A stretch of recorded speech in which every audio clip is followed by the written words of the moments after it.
First the train from London to Liverpool, then a short trip to the docks where I boarded the ferry to Dublin, then the long train ride through Ireland to Belfast. Not a bad ride, but excruciatingly long. Check-in at the guest house in the town proper, quick supper, quick sleep, quick breakfast, and a hop on the local train here to the Holland and Wolff shipyard. Fortunately, it was punctual. I was worried about being tardy for being 3 hours early. My darling Claire always said to me, "Robin, you better get out of the house right now and go be useful for someone." She always did lovingly encourage me to show up for work early and give my best effort.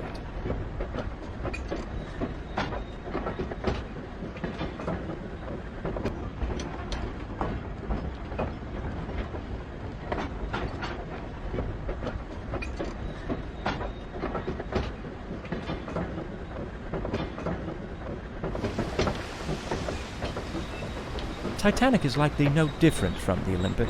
They're structurally identical. The Olympic underwent these trials months ago, so this should be a simple repeat. I board, observe her during the sea trials, vote aye or nay on her certification, and then I ride her back to Southampton. "Come on, Robin, you can't mess this one up," as Claire always told me.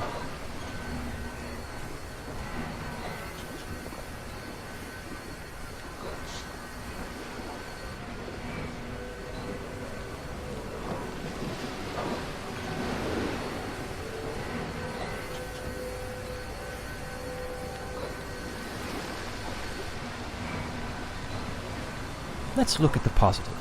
The weather broke, and now I've been given the opportunity to board the Titanic advance of the trials. This gives me a bit of time to really admire the beauty of the ship before I have to scrutinize every last aspect of her functionality. But I suppose there isn't reason for too much haste. No one else has even arrived yet, it seems. Plenty of time to explore if I desire.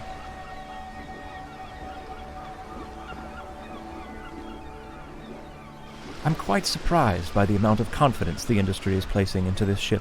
She's not even certified yet, and her first ticketed voyage is just a week from now.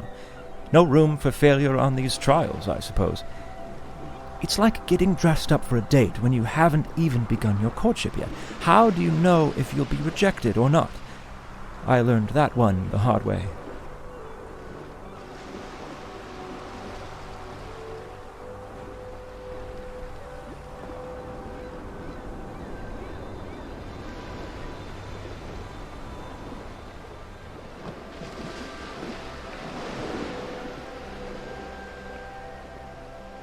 Belfast Loch is beautiful, with the hills around it and the morning fog. It reminds me of what I always imagined Puget Sound would be like. A man sure can make a living out in Seattle, if he can hold off the plague.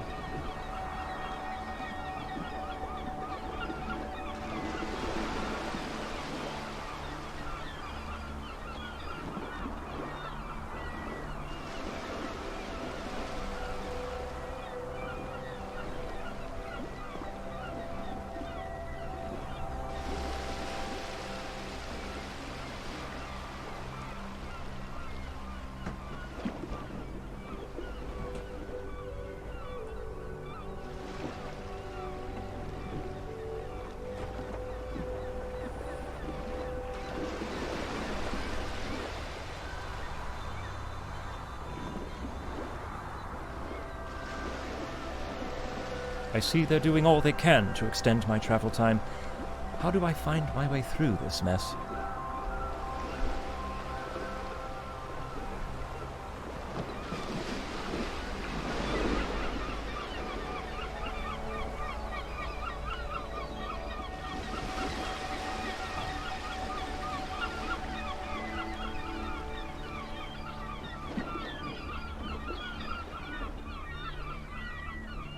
So close to the aft gangway.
You just can't beat that train carriage arrangement.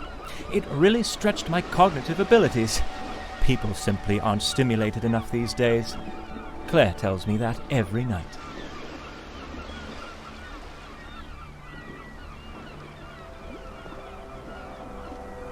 Since the aft gangway is blocked, I'll board here through the first class.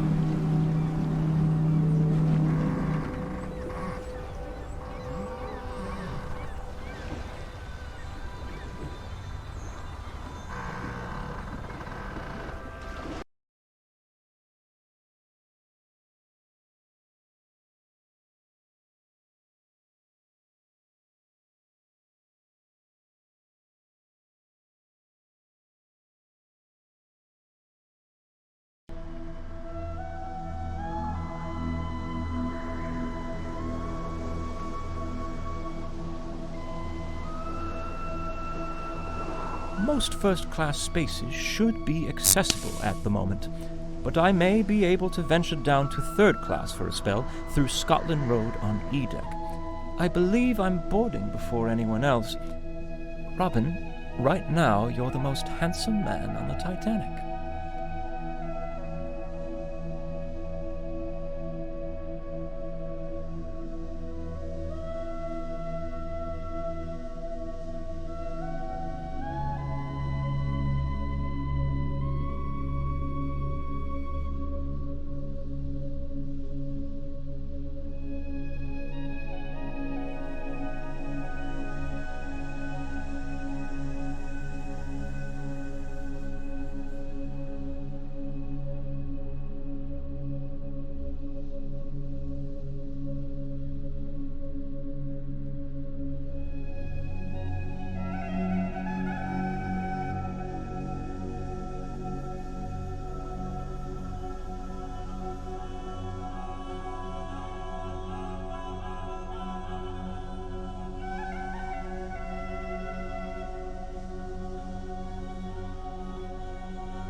I'd hate to be corded back here in such a cramped cubby, the walls bearing down on you like all the troubles, hopes, and deepest desires you dare not dwell upon.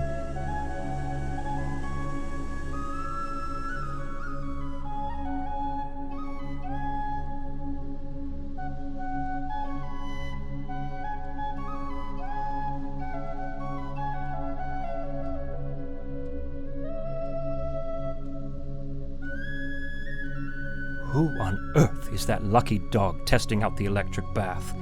And I believe I see a sliver of the plunge bath as well.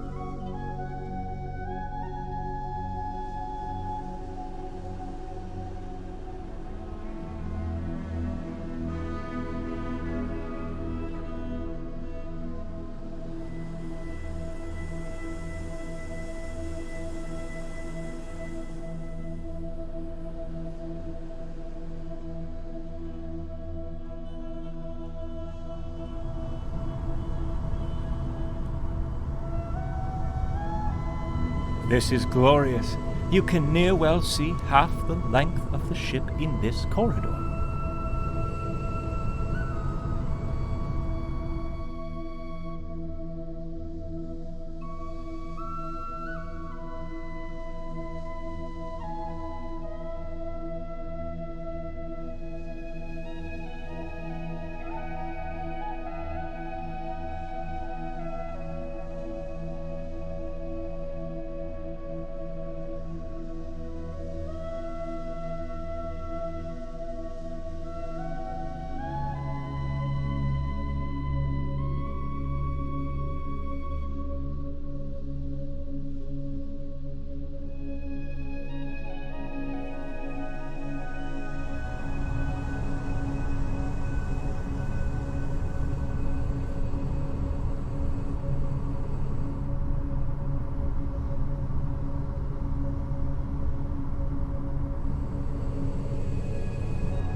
Oh dear, the door is open.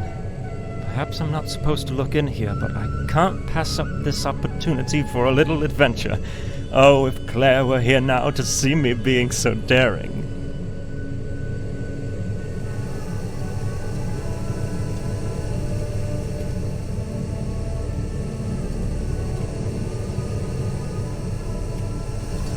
It's quite hot here. Where are the workers, though? Well, I suppose they're likely firing up the other boiler rooms.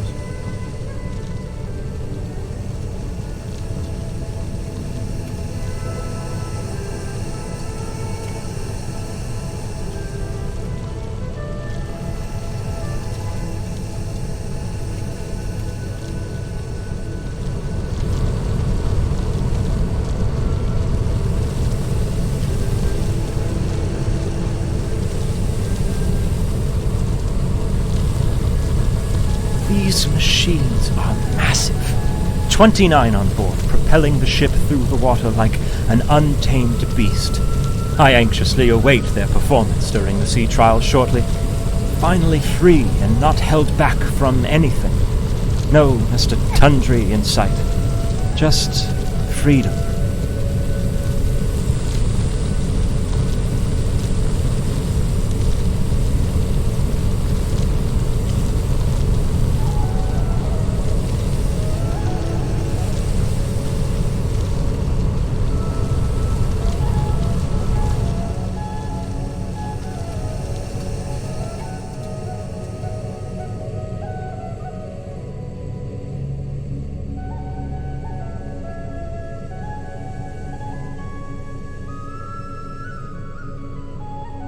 How by Edward did I get myself here? Climbing too high, I think. No, Robin, it's not your time to get your angel wings just yet.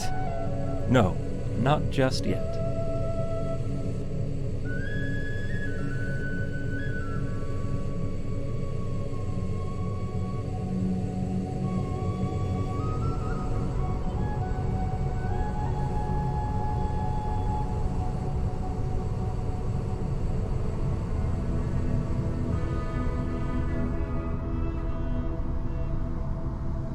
This open space looks like a fine spot for gathering and mingling between all parts of Europe as they make their journey across the pond to the New World. Perhaps a place on the West Coast, like Seattle.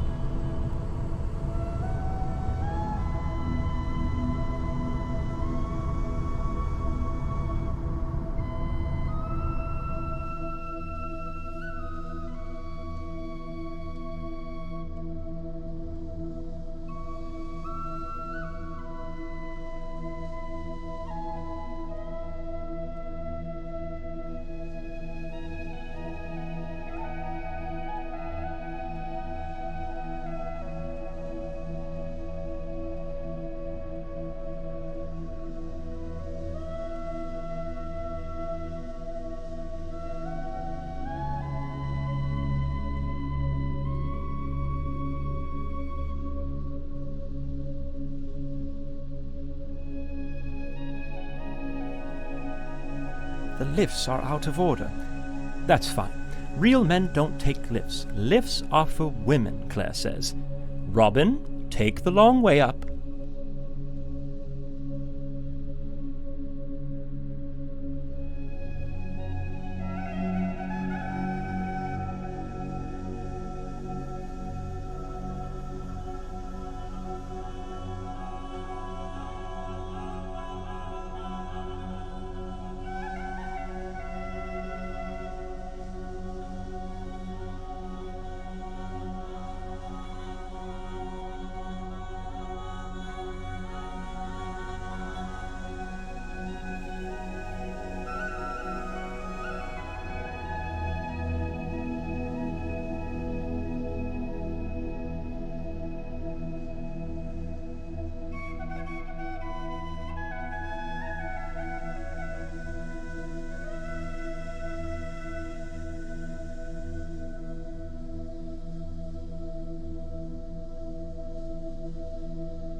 Cabins upon cabins upon cabins upon cabins upon cabins upon cabins.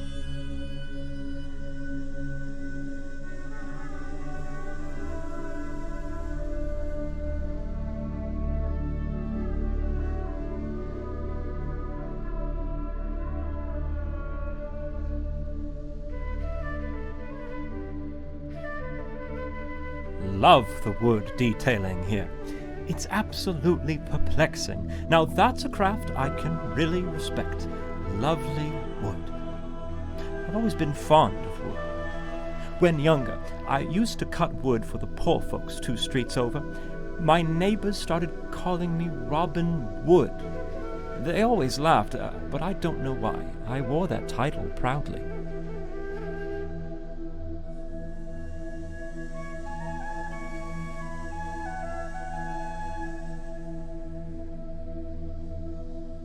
What a fine accommodation for the unwinding of the gentlemanly sort after a long day at sea.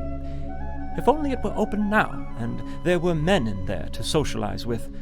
Perhaps then I'd make some friends.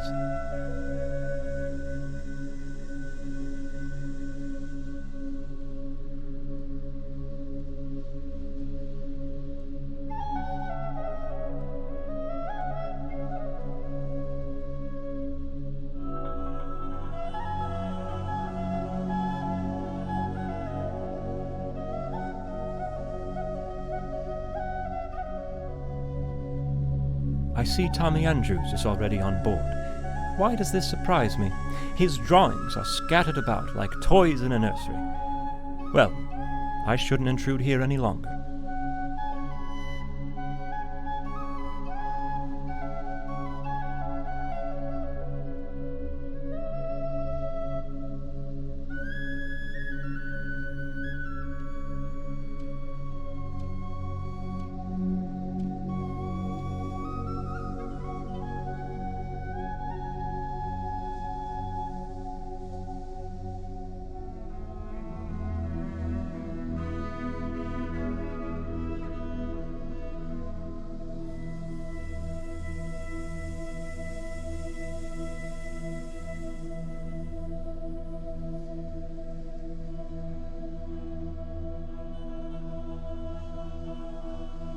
Odd that this room would have its tables already set. Mr. Gotti hasn't even boarded yet. Oh well, top marks for presentation.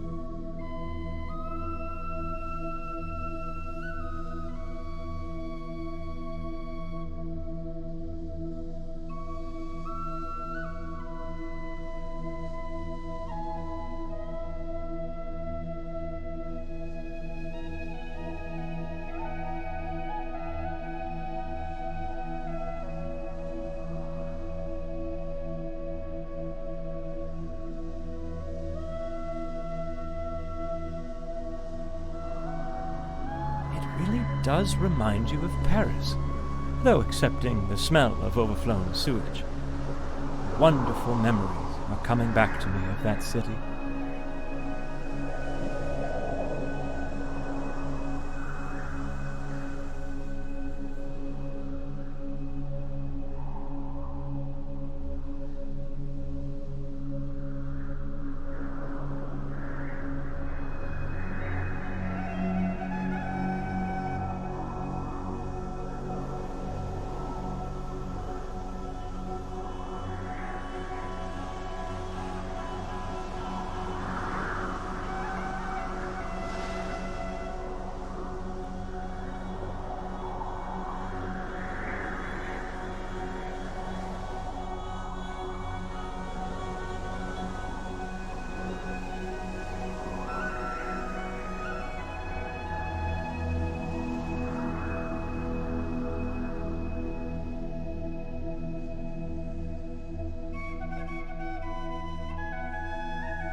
I suppose this won't be open anytime soon. A shame. I would enjoy nothing more than a cup of tea and to sit with a book in the lounge and, well, lounge.